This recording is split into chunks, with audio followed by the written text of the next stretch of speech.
in front of my waist like a weird bouquet. "Hello," he said. His eyes narrowed. "May I ask who you are?"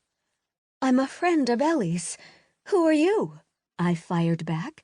Ellie had never suggested that a man, a sort of good-looking youngish man, would appear in her house. For all I knew, he could be a burglar. "I am Ellie's son, Jay Parker." He wore reading glasses, and he peered at me over these like a stern teacher. It was a good look for him, and I didn't expect to find a strange woman dipping into Mom's cash jar while she wasn't in the house. A little bead of perspiration worked its way down my back.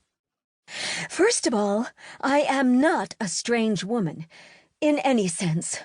Ellie and I are friends, and what? What could I tell him? My little covered dish business was an under-the-table operation, and the people who ordered my food wanted it to appear that they had made it themselves. That, and the deliciousness of my cooking, was what they paid me for. I did a job for her, and she told me to take payment." "Is that so?"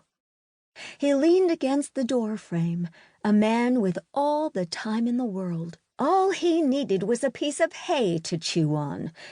"And what job did you do for her?" He clearly didn't believe me. With a pang, I realized that this man thought I was a thief. "I mowed her lawn," I blurted. We both turned to look out the window at Ellie's remarkably high grass.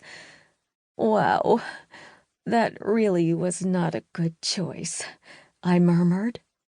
Now his face grew alert, wary, as though he were ready to employ some sort of martial art if necessary. I may as well have been facing a cop.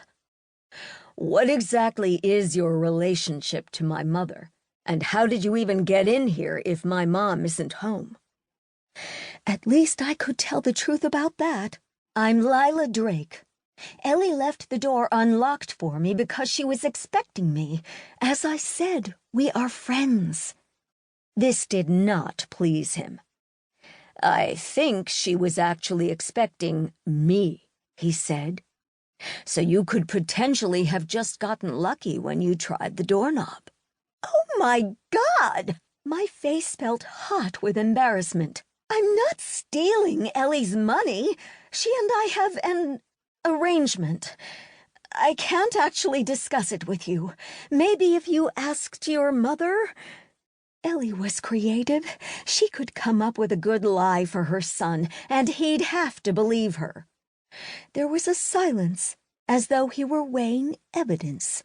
It felt condescending and weirdly terrifying. "Listen, I have to get going. My dog is waiting." He brightened for the first time. "That's your dog, huh? I figured. He's pretty awesome. What is he, a chocolate lab?"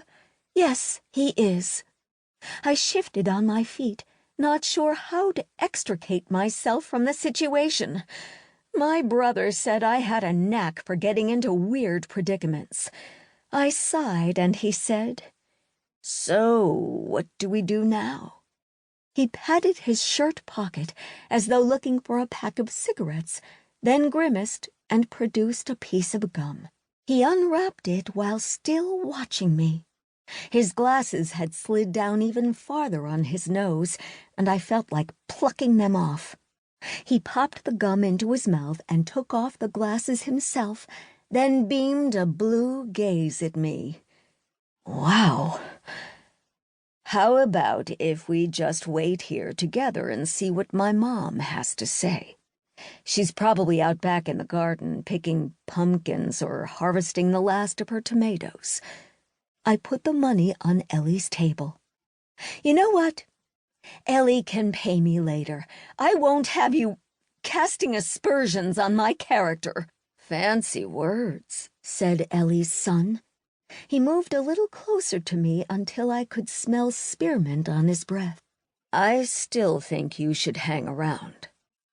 I put my hands on my hips, the way my mother used to do when Cam or I forgot. To keep listening to this audiobook, I've left you a link in the description so you can do it, at no cost thanks to Audible's 30-day free trial.